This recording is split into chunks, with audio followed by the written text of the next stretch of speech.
Nah, ini kuncinya Bapak Ibu. Keajaiban hanya terjadi di saat kita memikirkan kepentingan orang lain. Itu dia kunci rezeki. Ketika kita sudah tidak lagi mementingkan diri sendiri, saya tidak penting, orang lain yang lebih penting.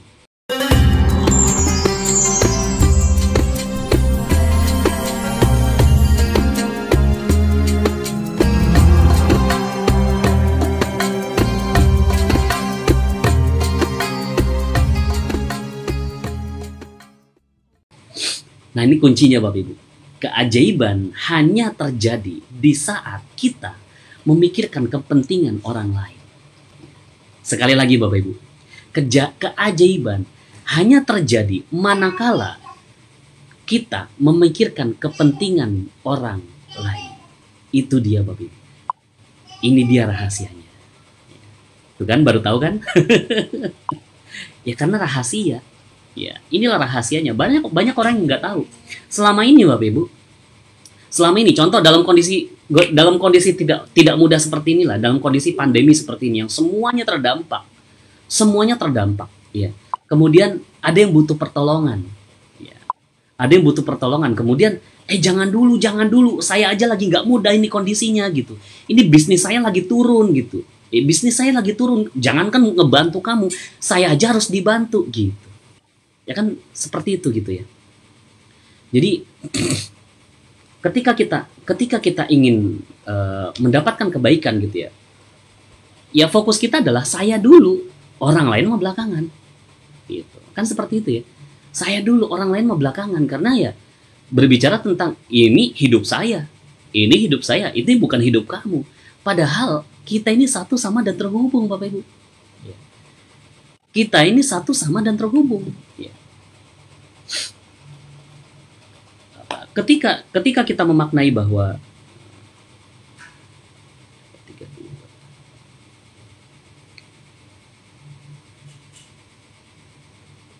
ya. Jadi kita ini satu sama dan terhubung. Ya. Ketika kita mementingkan orang lain, maka kita sedang mementingkan diri kita sendiri. Dan disinilah keajaiban. Kalau yang tadi, ya, kalau prinsip ekonomi yang tadi itu hanya contoh saja, itu prinsip ekonomi yang tadi dengan modal sekecil-kecilnya untuk mendapatkan keuntungan yang sebesar-besarnya. Ini yang penting siapa? Yang penting penjual atau pembeli? Ya penjual dong, ya kan? Pembeli mah ya bodoh amat gitu kan. Yang penting saya mendapatkan keuntungan sebagai penjual. Tapi nggak begitu. Ya. Dalam dunia kuantum, keajaiban terjadi manakala kita memikirkan kepentingan orang lain. Ya. Nah, ini tertuang dalam surat At-Tolak ayat 7. Ya. Semua tertuang dalam surat At-Tolak ayat 7. Nah, ini dia ayatnya. Ya. Liyunfik dzu sa'atin min sa'ati wa man qudira 'alaihi rizquhu falyunfik mimma atahullah. Ya. La yukallifullahu nafsan illa ma ataha. Saya ja'alullahu ba'da usrin yusra. Ya. Nah, ini dia Bapak Ibu. Ya. Jadi ayatnya, hendaklah orang yang mampu memberi nafkah menurut kemampuannya. Yang memberi nafkah, memberi nafkah itu artinya kan mengeluarkan, ya, mengeluarkan sesuatu, ya, mengeluarkan hartanya kepada orang lain. Itu maksudnya memberi nafkah sesuai dengan kemampuannya. Ya. Wa man qudira 'alaihi rizquhu falyunfiq, ya, mimma atahullah. Dan orang-orang yang disempitkan rezekinya hendaklah memberi nafkah dari harta yang diberikan Allah kepadanya. Sudahlah sempit rezeki, ya maksudnya sudahlah hartanya tidak banyak, disuruh memberi harta kepada orang lain, gitu. Loh, kok gitu? Ya, itulah ilmunya Allah, unik Bapak Ibu, ya. Ilmunya Allah itu unik, ya, seperti kita pelajari waktu di landasan magnet rezeki. Mau dapat rezeki nggak butuh kerja. Mau dapat rezeki nggak butuh kerja. Terus ngapain untuk dapatkan rezeki? Tinggal lepas perisai, ya. Tinggal melepaskan perisai rezeki. Ketika perisai rezeki sudah lepas, rezeki akan turun. Sesederhana itu. Nah, kunci rezeki yang selanjutnya adalah ketika kita disempitkan rezekinya, maka sedekah. Ya. Ketika disempitkan rezekinya, hendaklah memberi, ya, memberi harta, ya, falyunfiq, ya, memberikan harta kepada orang lain yang dari harta yang Allah berikan. Kemudian di sini La yukallifullahu nafsan illa ma ataha. Allah tidak memberikan sesuatu beban, Allah tidak memikulkan sesuatu beban kecuali ya, kecuali ya melainkan kecuali itu sekedar apa yang Allah berikan kepadanya. Jadi artinya beban kita itu tidak dalam Al-Baqarah ayat terakhir juga kan la yukallifullahu nafsan illa wus'aha, dan Allah tidak akan memberikan beban daripada di luar kesanggupan manusia gitu.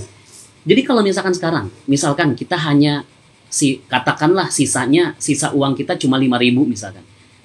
Itu kita udah sanggup. Bukan nggak sanggup. Allah tuh nggak ngasih beban di luar kesanggupan manusia gitu.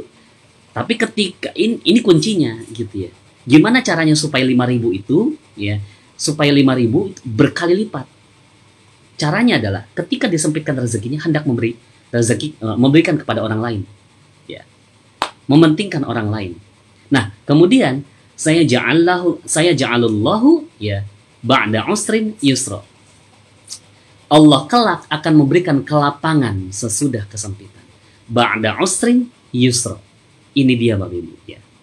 Ya ini maaf, saya belum slide share ya, maaf. Nah, ini dia ya. Liyunfikdhu sa'ati min sa'ati wa man qudira 'alaihi rizquhu falyunfiq mimma atahu Allah la yukallifullahu nafsan illa ma ataha. Sayaj'alullahu ba'da usrin yusra. Ya, dan orang yang disempitkan rezekinya hendaklah memberi nafkah dari harta yang diberikan Allah kepadanya. Ya, Allah tidak memikulkan beban kepada seseorang melainkan sekedar apa yang Allah berikan kepadanya. Dan Allah kelak akan memberikan ya, ba'da usrin, memberikan kelapangan, ba'da usrin yusra, ya, memberikan kelapangan sesudah kesempitan. Artinya Bapak Ibu, ya, ketika kita sedang membutuhkan bantuan, siapa yang sebenarnya butuh dibantu? Orang lain. Ya. Ketika kita sedang membutuhkan bantuan, sebenarnya yang membutuhkan bantuan adalah orang lain. Cari orang lain. Ya. Ketika kita sedang tidak lapang rezekinya, cari orang lain yang lebih membutuhkan daripada kita. Beri mereka. Itu dia kunci rezeki. Ketika kita sudah tidak lagi mementingkan diri sendiri, saya tidak penting, orang lain yang lebih penting. Bismillahirrahmanirrahim. Assalamualaikum warahmatullahi wabarakatuh. Bagi teman-teman yang belum subscribe dan baru saja menemukan channel ini, silahkan subscribe. Insya Allah Anda akan mendapatkan materi-materi yang terbaik dari channel ini.